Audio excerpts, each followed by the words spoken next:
ኤሊው እሷን ተሸክሞ ወደ የብስ ቀዘፈ። ካንዴላሪያ ኤሊውን እንደተሳፈረች ፀሐይ ጠልቃ ዳግም ወጣች። ኤሊው ካንዴላሪያን ይዞ ደከመኝ ሰለቸኝ ሳይል ለ2 ቀናት ምንም ሳያርፍ ወደ የብስ ተጓዘ። አስገራሚውም አሳዛኙም ነገር ኤሊው ለሴትየዋ ሲል በረሃብ መቀጣቱ ነው።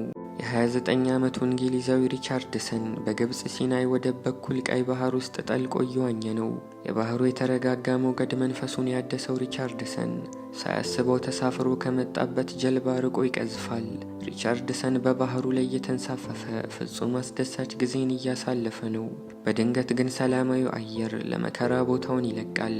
ማኮ የተባለ አደገኛ የሻርክ ዝርያ መጋዝ በሚመስሉ ጥርሶቹ ሪቻርድሰንን ጎኑን ነከሰው። የሪቻርድሰን የሰቀቀን ጩኸት በቀይ ባህር ላይ አስተጋባ። ሻርኩ ጎኑን ለቆ እጁን ነከሰው። ባህሩ በደም ቀላ። ሻርኩ በተደጋጋሚ እየነካከሰ ሪቻርድሰንን የስቃይን ጥግ አስነካው። ሪቻርድሰን ለመዋኘት ከጀልባው ላይ የዘለለበትን ሰዓት ረገመ። መጨረሻው በዚህ ቦታ በዚህ ሰዓትና በዚህ ሁኔታ መሆኑ እጅጉን አሳዘነው። ሪቻርድሰን ከሞት ጋር ተናንቆ ወደ ነበረበት ጊዜ በትዝታ ተመልሶ ክስተቱን እንዲህ ሲል ያወሳል። ወደ 2.8 ሊትር የሚሆነው ደሜ ከባህሩ ጋር ተቀላቀለ። በሰውነታችን ውስጥ የሚገኘው የደም መጠን ከ4.5 እስከ 5 ሊትር ብቻ ነው። ደሞ የጠራቸው ሌሎች ሻርኮች ደርሰው በህብረት እስኪ በታተኑኝ እየጠበቅኩ ነበር። እንደተከበብኩ ይታወቀኛል። ዞር ብዬ በተነነ ተስፋ የግብፅ ምድር ተራሮችን ተመለከትኩ ይላል ሪቻርድሰን። ሪቻርድሰን እንዳሰቡ የተከበበው ግን በሻርኮች አልነበረም፣ በዶልፊን መንጋ እንጂ።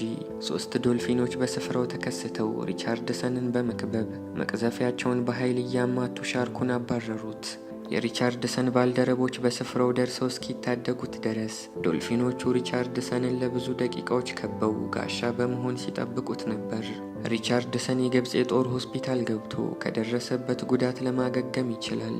ዶልፊኖቹ ባልነበሩ ኖሮ የሻርክ ሲሳይ ሆኜ በቀረሁ ነበር ሲል ይደመጣል።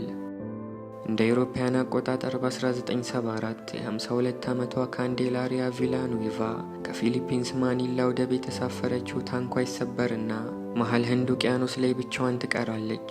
ወዲህም ወዲያም ስትዞር የምትመለከተው ከሰማዩ ጋር የገጠመውን ውቅያኖስ ብቻ ነው። ካንዴላሪያ ግራ ተጋብታ አካባቢውን ስትቃኝ አንድ ግዙፍ የባህር ኤሊ ወደ እሷ አቅጣጫ ሲመጣ ትመለከታለች።